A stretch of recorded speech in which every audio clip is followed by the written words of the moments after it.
The first time she called me useless, she did it with a smile that looked practiced in the mirror.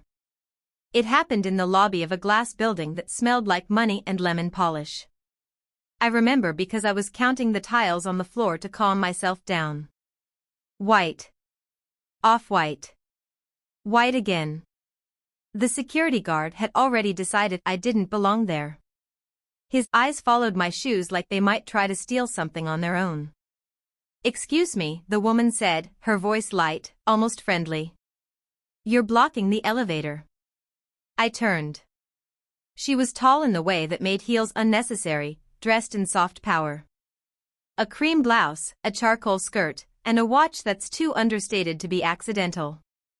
She smelled expensive. Not a loud perfume. The kind that leaned in and assumed you would notice. "Oh. Sorry," I said, stepping aside. She didn't move immediately. Her eyes did a slow, deliberate scan of me, like she was reading a resume she already planned to reject. "You're waiting for someone?" she asked. "Yes," I said. "My husband." Something flickered. Interest, maybe. Or amusement. She smiled wider. "Ah." Then, very gently, as if offering advice, she said, "You should probably wait outside. This is a working building. Not really a place to loiter." The word loiter landed harder than it should have. "I'm not loitering," I said. "I have an appointment." "With whom?" she asked, already bored. I hesitated. Not because I didn't know the answer, but because saying it out loud still felt like wearing clothes that didn't fit. "Eben," I said. "Eben Calder." Her smile didn't disappear. It sharpened. "Oh," she said again. "You're the wife." That was when she leaned closer, lowered her voice, and delivered the line like a gift she was sure I deserved. "You know," she said, "it must be exhausting being so decorative. All that time married to a man who actually does things. Runs things. I'd feel useless too." She stepped into the elevator before I could reply. The doors slid shut, sealing in her reflection and leaving mine behind, slightly blurred, faintly humiliated, still standing in the lobby like an unpaid extra. I laughed. Not because it was funny. Because if I didn't, I would have screamed, and screaming in corporate lobbies gets you escorted out by men with radios. I took a breath. Then another. Useless. It was a word Eben loved when he thought I wasn't listening. Not directly. He preferred synonyms. Uninvolved. Sheltered. Lucky. "I just don't want you stressed," he would say, loosening his tie like martyrdom was choking him. "You don't have to worry about these things." These things were always everything. We hadn't always been like this. There was a time when we were sharp together. Hungry. When we split cheap noodles at midnight and argued about fonts like it mattered. When Eben still asked me what I thought and waited for the answer. That was before Calder and Rowe had a logo. Before the board. Before the woman in the cream blouse learned my name without asking. I checked my phone. No messages. Eben was late, which was his way of saying important. I sat. The chair was uncomfortable in a way only expensive furniture can be, designed more to look impressive than to hold a human body with feelings. 10 minutes passed. Then 20. People flowed around me, assistants, executives, interns clutching coffee like flotation devices. No one looked twice. It occurred to me, not for the first time, that invisibility is a skill you acquire by being underestimated long enough. When Eben finally appeared, he didn't see me at first. He was laughing at something his phone said. Laughing the way he used to laugh with me. I stood. "Eben," I said. He startled, then smiled. "Mara. I didn't know you were coming up. I told you yesterday." "Did you?"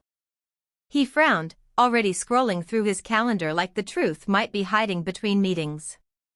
"Yes." "Well." He kissed my cheek. Missed slightly. I'm glad you're here. Though today's a bit intense. I noticed, I said. He didn't catch it. He rarely did anymore. We rode the elevator in silence. I wondered if the woman was still somewhere above us, calling someone else useless in softer tones. His office hadn't changed. Same view. Same desk. Same framed quote about vision and courage that I had picked out years ago because it was cheap and ironic. Sit, he said, gesturing. I didn't. I met her, I said. He froze. Just a fraction. Enough. Met who? The woman you're sleeping with. He sighed. Not denial. Not anger. Relief. Mara, he said carefully, this is not the place. She called me useless, I said. Which is funny, because I don't remember you building any of this without me. He stiffened. That's not fair. Neither is lying to my face and then letting your girlfriend insult me in your lobby. She's not, he stopped. Restarted. Look, I didn't plan for you to find out like this. Like what? I asked. Like an idiot? He looked away. That was the moment something in me finally unclenched, clarity.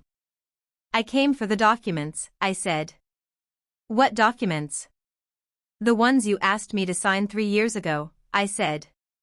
When you said it was just restructuring. When you said my name was a formality. He laughed, sharp and uncomfortable. Mara, that's ancient history. Is it? He watched me now. Really watched me. As if seeing a stranger rearrange the furniture in his mind. You don't need to worry about that stuff, he said softly. You never did. There it was again. That gentle dismissal. That assumption. I smiled. You're right, I said. I don't worry. I turned to leave. Behind me, he said my name like a warning. Mara. I paused at the door, hand on the handle. Oh, I said, glancing back. Tell your girlfriend she has excellent instincts. She was right about one thing. He frowned. What's that? She underestimated me. I walked out before he could answer. Halfway down the hall, my phone buzzed. A notification. Not from Eben. From an account that hadn't been active in years. An account I'd kept quiet on purpose. Ownership transfer completed. I stopped walking. Around me, the office kept humming. Phones rang. Laughter drifted. Somewhere, someone was being called useless with confidence. I leaned against the wall and let myself smile, slow, private, a little dangerous. If you're listening to this and you think you know where this is going, you probably don't. But stay with me. Stories like this are better when you pay attention early. Maybe even tap subscribe, like, or leave a comment on Sinful Secrets. Some truths only surface when people are watching. I straightened, slipped my phone into my bag, and headed for the exit. Not in a rush. I had time now. By the time I reached my car, my hands were steady. That surprised me. I sat behind the wheel for a moment without starting the engine, listening to the faint tick of cooling metal from a nearby vehicle, the distant argument of horns on the street below. New York had a way of reminding you that no matter how dramatic your life felt, someone was still late for work and very angry about it. Ownership transfer completed. The words glowed again when I unlocked my phone. I didn't open the document. I didn't need to. I had read it so many times I could recite it like a prayer I once believed in. Calder and Rowe Holdings. Majority stake. Silent partner. Ultimate authority. Me. Not Eben. Not the board. Not the woman in the cream blouse who wore confidence like a birthright. Me. I started the car and drove, not home, but past it. Past the familiar turn, past the bakery that knew my order, past the life Eben assumed I would return to once I finished being dramatic. I ended up at a cafe I hadn't visited in years, the kind that didn't care how much money you had as long as you tipped and didn't ask for oat milk with attitude. The barista squinted at me. "You look like someone who just remembered something important." "I did," I said. "Do you still have that bitter chocolate cake?" She smiled. "Unfortunately." "Perfect." I took a seat by the window. Opened my laptop. Logged into an email account Eben didn't know existed because he had stopped asking questions long before I stopped answering them. 37 unread messages. I exhaled. The first was from the legal firm. "Congratulations, Ms. Hale. As of this morning, the restructuring is complete. You are now." I closed it. The second was from Rowan. Rowan didn't waste words. "You finally pulled the trigger." I typed back. It pulled itself. A pause. Then 3 dots. "About time." I smiled despite myself. Rowan and I had met before Eben became impressive. Before Calder and Rowe learned how to speak in press releases. Rowan had seen me at my sharpest and my quietest. He were the only one who never confused my silence for softness. "You okay?" he asked. I considered the question. "Yes," I typed. "No." "Both." "Good," Rowan replied. "Chaos makes people honest." I took a bite of cake. It was exactly as bitter as promised. Across the street, a woman argued into her phone, gesturing wildly. A man laughed too loudly behind me. Life continued, unapologetic.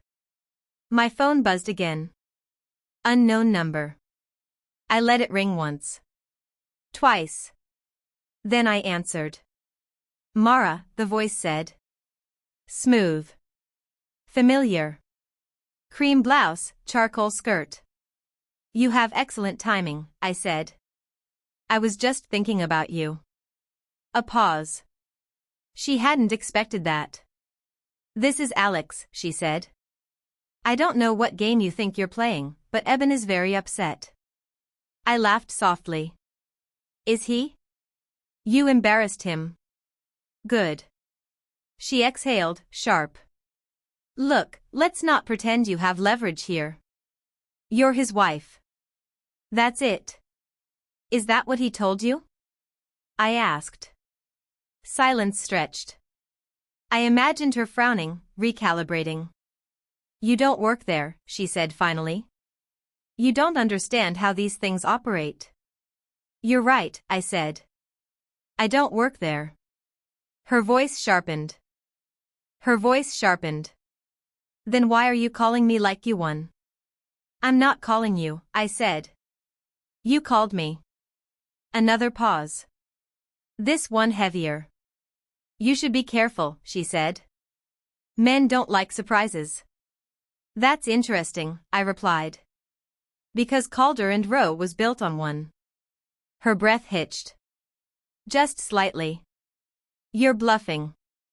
I smiled at the window, at my own reflection layered over the street. "Check the registry." The line went dead. I didn't feel triumphant. That was the strange part. No swelling music. No cinematic satisfaction. Just a quiet sense of inevitability, like watching a tide finally turn after pretending it wouldn't. My phone buzzed again, immediately this time Eben. I didn't answer. He texted, "We need to talk." I replied, "We already did. You just didn't listen." Another message came, longer, frantic. I didn't read it. Instead, I opened a folder on my laptop labeled personal, though nothing inside it was sentimental. Contracts. Memos. Early drafts with my handwriting in the margins. Ideas Eben had pitched as his own once he learned I wouldn't fight him for credit. I had let him believe I was useless because it was easier than explaining how power actually worked. It doesn't announce itself. It waits. I closed the laptop and stood, leaving a generous tip because some habits don't need reinvention. Outside, the air was thick with heat and possibility. As I walked to my car, my phone vibrated one last time. A notification from the company portal. Board meeting scheduled. Mandatory attendance. I smiled.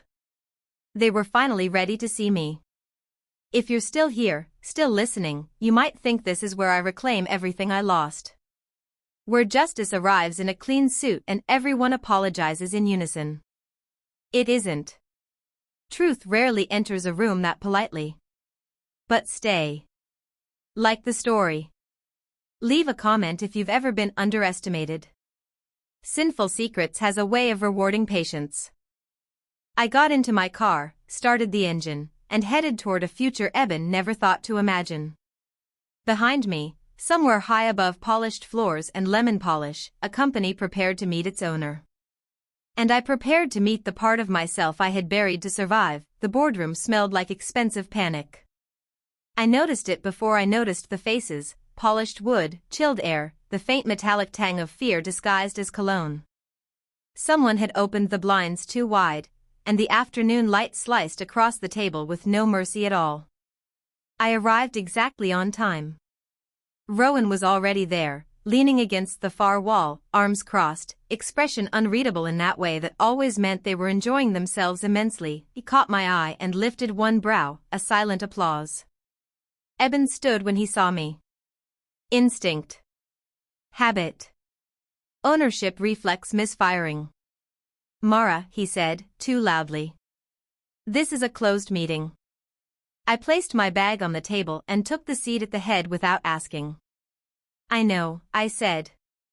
That's why I'm here. A man 2 seats down cleared his throat. Ms. Hale, with all due respect. Oh, save it, I said pleasantly. If respect were due, I'd have received it years ago. Silence fell, thick and startled. Alex was there. Of course she was. Cream blouse again, though today it looked tighter, like confidence pulled on in a hurry. Her eyes flicked from me to Eben, searching for reassurance. He didn't give her any. You didn't tell her? I asked him. He swallowed. It wasn't relevant. It was foundational. Rowan pushed off the wall and finally spoke. If we're done pretending this is a misunderstanding, I suggest we proceed. The paperwork is unambiguous. A tablet slid across the table toward the chairman. He skimmed. Froze. Looked up at me as if I'd rearranged gravity. You're the majority stakeholder, he said slowly. I always was, I replied. You just preferred not to see me. Alex laughed, sharp and brittle. This is a joke. No, I said, turning to her. This is the part where you realize you were sleeping with an employee. Her mouth opened. Closed. Eben rubbed his face. He looked tired. Smaller. I wondered when that had happened, and whether I'd missed it on purpose.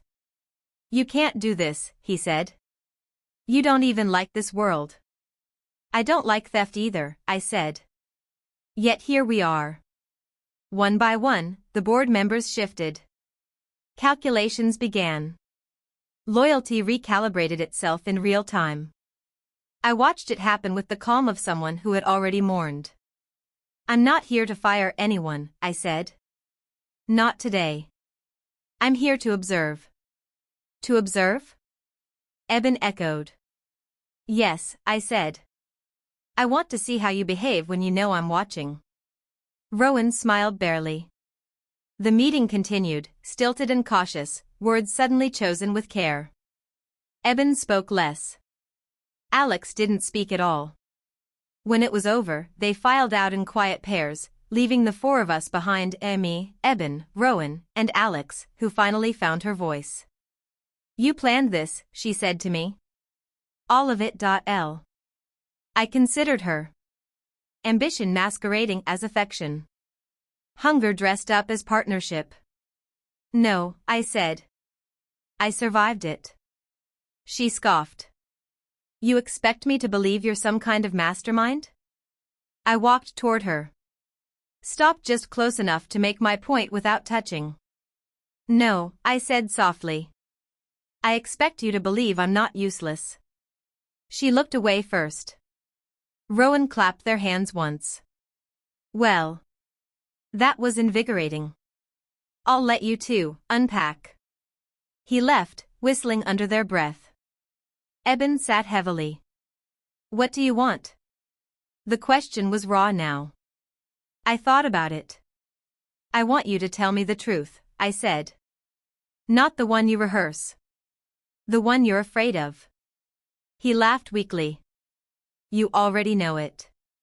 I know pieces, I said. I want the whole. He stared at the table. Then at me. I was afraid you'd outgrow me, he said. So I shrank you. The words settled between us, ugly and precise. Did it work? I asked. He shook his head. No, he said. You just learned how to disappear. I nodded. That felt accurate. I picked up my bag. This isn't revenge, I said. It's correction. As I walked out, I didn't look back. Some stories don't need an ending shouted to be finished. Outside, the city breathed around me again, unimpressed, unstoppable. My phone buzzed. A message from Rowan. Dinner tonight.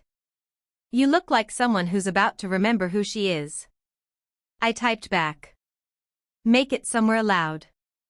I slipped the phone away and stepped into the street, the sun lowering just enough to soften its edges. Power, I realized, wasn't loud. It didn't need witnesses. It just needed time. And I had plenty of that now. Dinner was loud in the way Rowan preferred, music spilling out of speakers that had opinions, plates clattering, people talking over one another like their lives depended on it. The kind of place where no one listened unless you leaned in, where secrets felt less dangerous because everything else was already noise. Rowan arrived late on purpose. I knew that about him. He liked to enter rooms after the temperature had settled. You look different, he said, sliding into the seat opposite me. I wore lipstick, I replied. He smiled. You stopped apologizing with your eyes. We ordered without looking at menus. Another habit.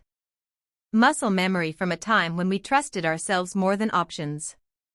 For a while, we talked about nothing. The food. The music. The man 2 tables over who was lying badly to his date. It felt like stretching after a long confinement. Then Rowan leaned back and said, So? How long were you planning it? I didn't answer right away. Since before the wedding, I said finally. Rowan's eyebrows lifted, impressed. That long? Yes. Why marry him at all? I swirled my drink. Watched the ice melt. Because I loved him, I said. And because I needed to know what he'd do with power if he thought it was his. Rowan studied me. You baited your own husband. I observed, I corrected. He chose. He let out a low whistle.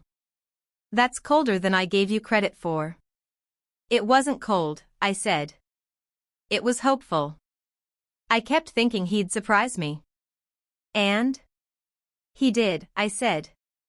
Just not the way I wanted. Rowan nodded slowly. You know people won't see it like that. I know. They'll say you were plotting. That you married him for leverage. I smiled. They already do. Isn't it fascinating how ambition is only suspicious when it belongs to women? Rowan raised his glass. To inconvenient truths. We clinked. Halfway through dessert, my phone buzzed again. Eben. I turned it face down. You're not going to answer? Rowan asked. Not tonight. Ever? I considered it. The weight of shared years. The quiet grief of what might have been. Yes, I said. But not for him. Rowan's gaze sharpened. Then who? I didn't respond. Because the truth was still forming, still arranging itself into something I could say out loud. When we parted, Rowan hugged me longer than necessary. You know, he murmured, people are going to rewrite you. Make you cruel. Calculated. I am calculated, I said. Just not cruel. He laughed softly. Call me when it gets ugly. I will, I said. You like ugly? I do, they agreed. As long as it's honest. At home, the house felt cavernous. Eben hadn't come back. His absence echoed louder than his presence ever had. I poured a glass of wine and walked through rooms filled with shared decisions, furniture we'd argued over, art we'd pretended to understand. I wondered how many of these things I'd chosen because I liked them, and how many because compromise had slowly replaced preference. In the bedroom, I found the drawer open. His side disturbed. He was packing. I sat on the edge of the bed and waited. He didn't come that night. Instead, the next morning brought something worse. Headlines. CEO's wife revealed as silent power behind Calder and Rowe. Marriage or manipulation? Inside the boardroom bombshell.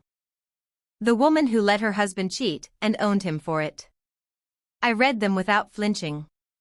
This was the price of visibility. I had always known that. What I hadn't expected was the email. Subject line, we need to talk about your mother. I stared at it, pulse slowing instead of spiking. The sender was a name I hadn't seen in years. I sat very still. My mother had been dead for over a decade. Or so I'd been told. I opened the message. Mara. If you're reading this, then Eben has finally done what he was always going to do, hand you the company without handing you the truth.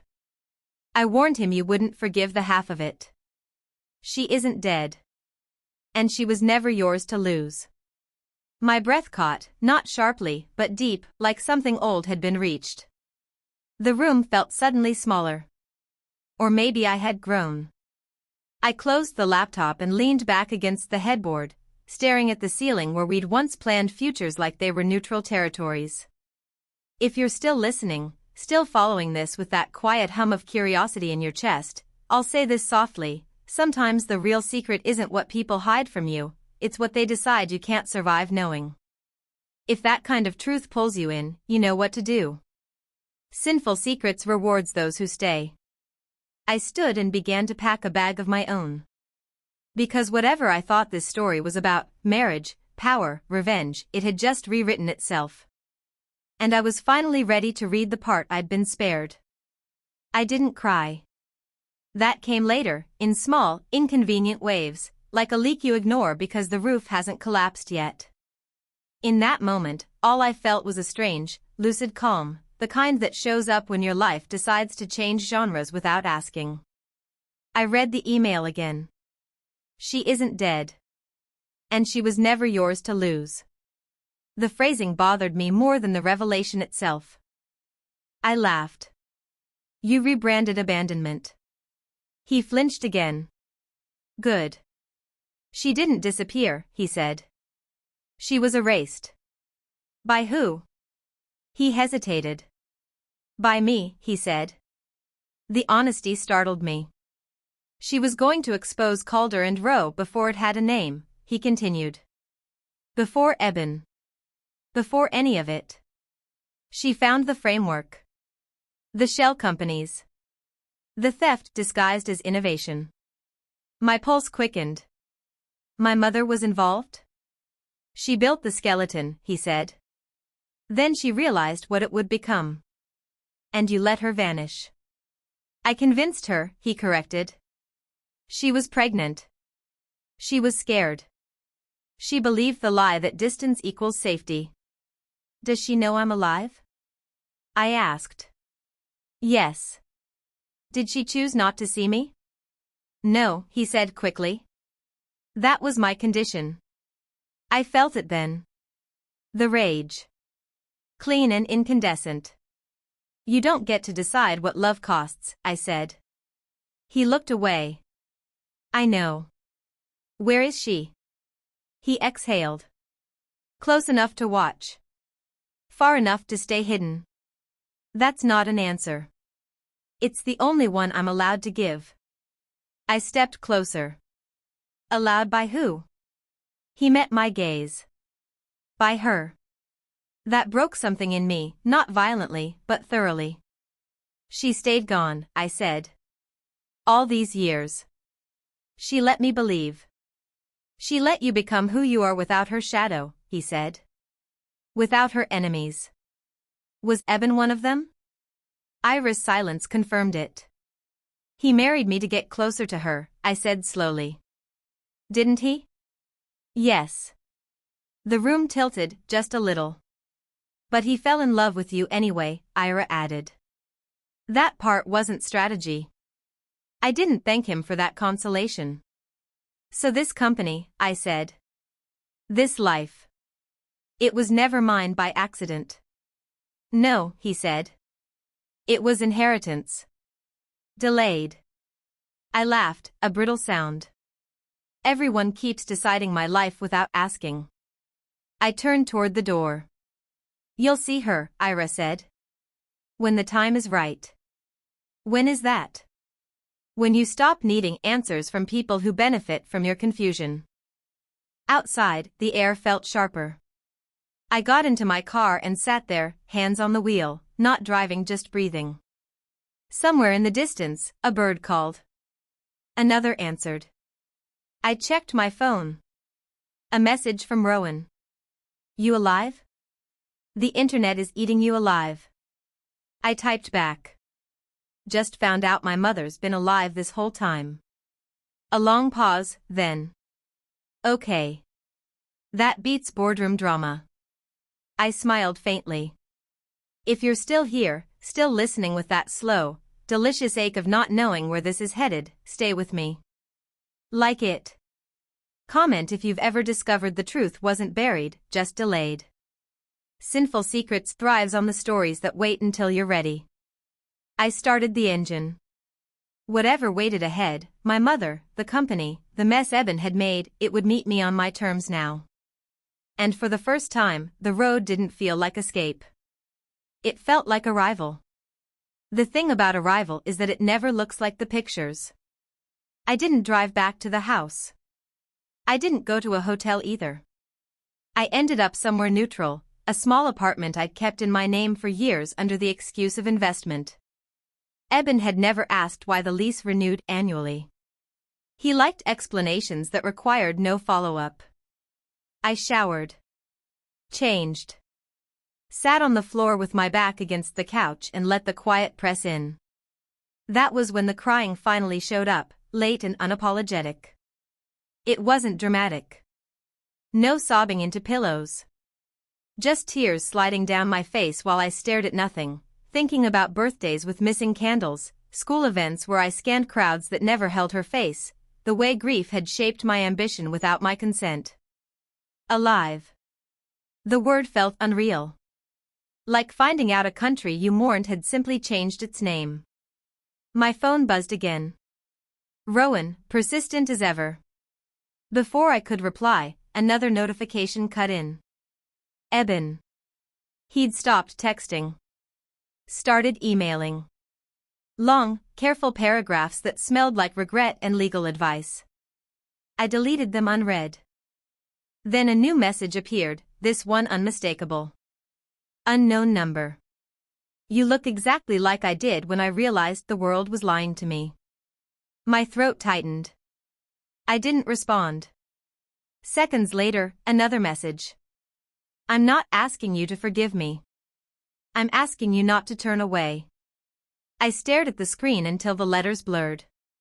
Then I typed. You let me bury you. The reply came slower this time.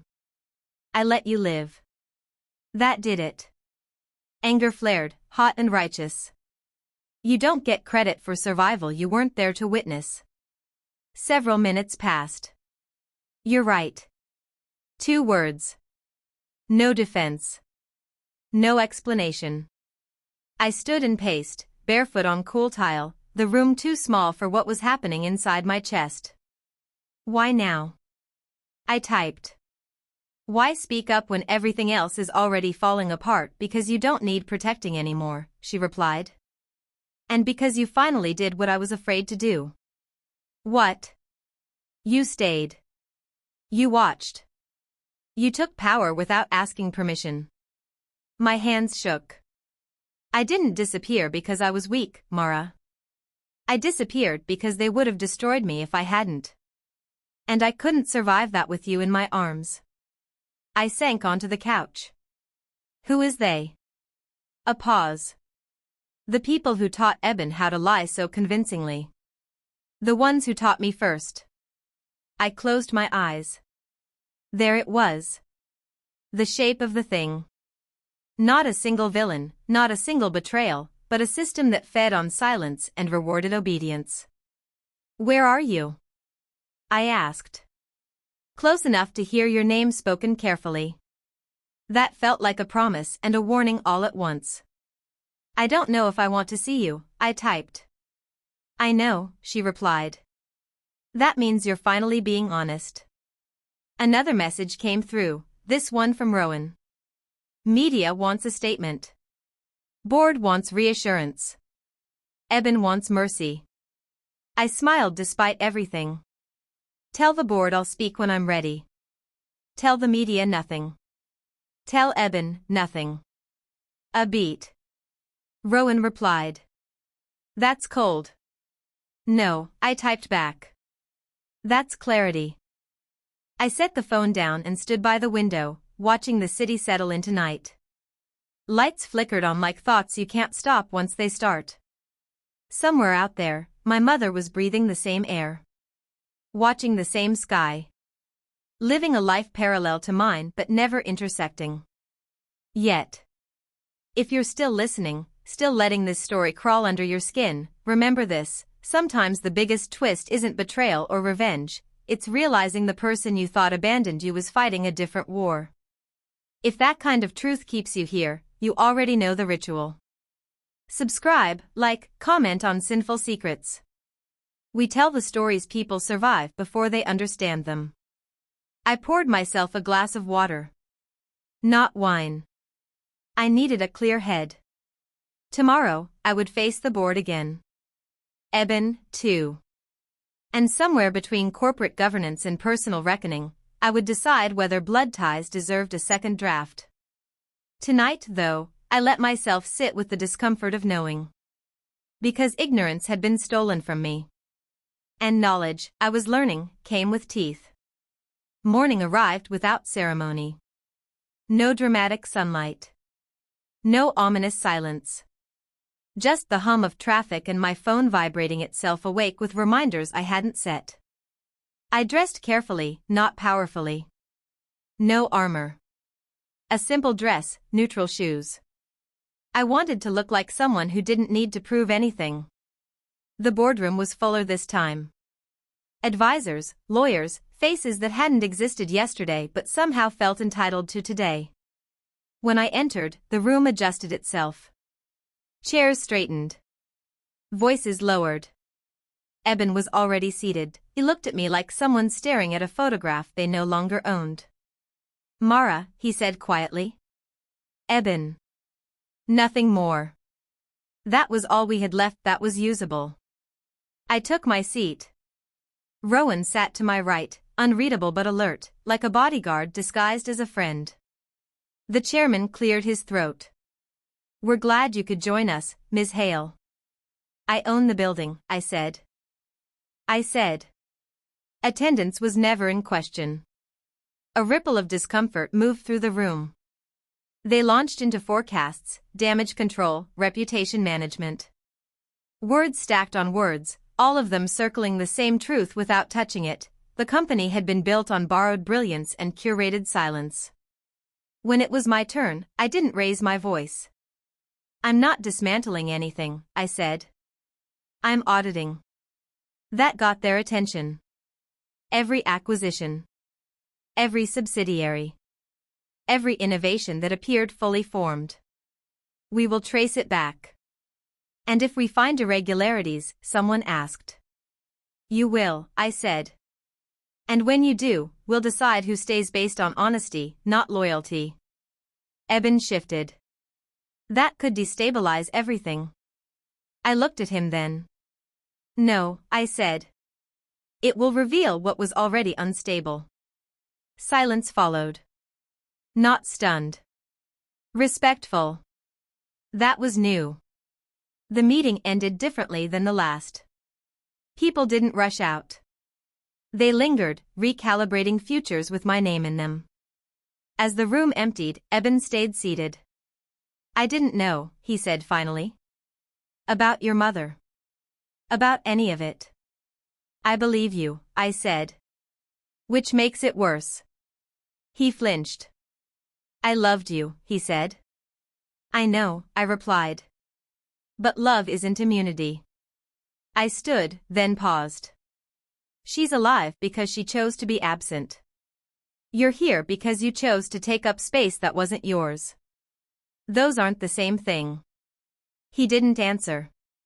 Outside the building, Rowan exhaled like he'd been holding it for years.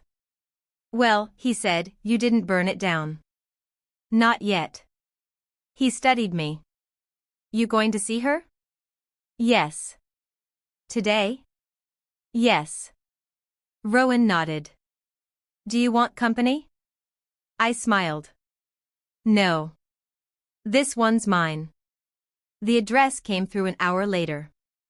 Simple. Unremarkable. A place you'd never look twice at unless you were searching. I parked across the street and sat there longer than necessary, watching a woman water plants on a balcony. Watching a curtain shift. Watching a door remain closed. My phone buzzed once more. A final message. You can turn around. I won't disappear again. But I won't chase you either. I placed the phone face down. If you've stayed this long, if you've followed every quiet turn instead of waiting for explosions, you already understand this part. The hardest confrontations aren't loud. They're intimate. They ask who you are when no one is performing. If that kind of ending matters to you, you know where Sinful Secrets lives. Subscribe, like, comment. We finish what others abandon. I opened the car door. Stepped onto the pavement. Crossed the street. And raised my hand to knock. I knocked once. The door opened immediately, like she'd been standing there with her hand on the handle, waiting for permission she no longer needed to ask. She was smaller than I remembered. Or maybe I was bigger now. Older in a way that had nothing to do with years. For a second, neither of us spoke. Then she said my name. Not the way people usually say it, quick, functional, but slowly, like she was tasting whether it still belonged to her. Mara. I didn't step forward. I didn't step back. You look, well, I said, because that was the safest lie available. She smiled, and the smile broke. You look like yourself. We stood there, two women separated by a decade of silence and one thin doorframe. May I come in? I asked. She nodded and moved aside. The apartment was modest. Clean. Lived in without being personalized too loudly, like someone who had learned not to leave fingerprints on their own life. Books lined one wall. No photographs. I noticed that immediately. You don't keep pictures, I said. I didn't want to remember incorrectly, she replied. Memories change when you stare at them too long. We sat across from each other at a small table. Close enough to reach out. Far enough to stay intact. I won't pretend to understand, I said. So don't explain it like a lesson. She nodded. Fair. I'll ask directly, I continued. Did you leave because you were afraid for me, or because you were afraid of what I'd become if I stayed with you? She didn't answer right away. Then, both. That honesty landed harder than any excuse. You built it, I said. The company. The structure. Yes. And you let Eben wear it. Yes. Why? Because men like Eben make excellent masks, she said quietly. They want the credit more than the control. I felt something click. Recognition. You knew I'd end up there, I said. I hoped, she corrected. But I didn't plan it. I laughed softly. Everyone keeps saying that. She leaned forward. Mara, I didn't disappear to test you. I disappeared because if I'd stayed, they would have destroyed me and taken you with me. When I realized you had found your way back to the center anyway, I knew it was time to stop hiding. So you watched, I said. All these years. Yes. And when Eben married me? Her jaw tightened. That wasn't part of the hope. Did you love him? I asked. She looked at me sharply. That question isn't about him. No, I agreed. It's about whether I was bait. Her eyes softened. You were never bait. You were proof. Of what? That I was right to leave, she said. And wrong to stay gone. Silence filled the space between us, not hostile, not warm, just honest. I don't know what we are to each other now, I said. She nodded. Neither do I. But I know what I am to myself, I added. And that matters more than it used to. She smiled then. A real one. You're stronger than I ever was, she said. No, I replied. I just had more time to watch the system fail. I stood. She didn't stop me. At the door, I paused. I'm auditing everything.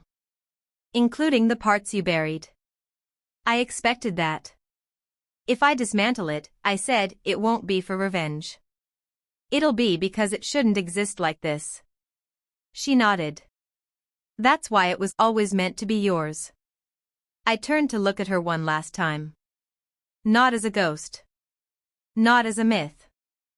Just as a woman who had made a choice and lived with it. I don't forgive you yet, I said.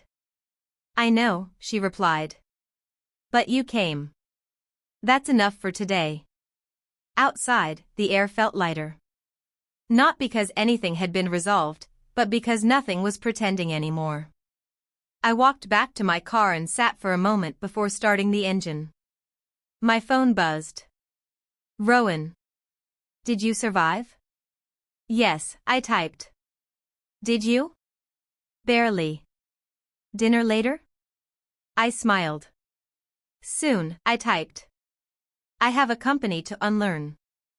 As I drove away, I didn't look back at the building. Some doors don't close. They just stop needing to be guarded.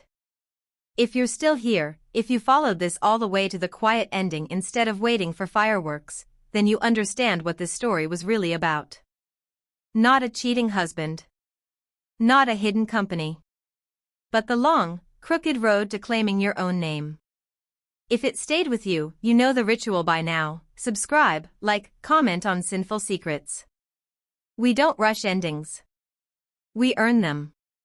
I merged into traffic, the city opening up ahead of me, and for the first time in a long while, I wasn't disappearing.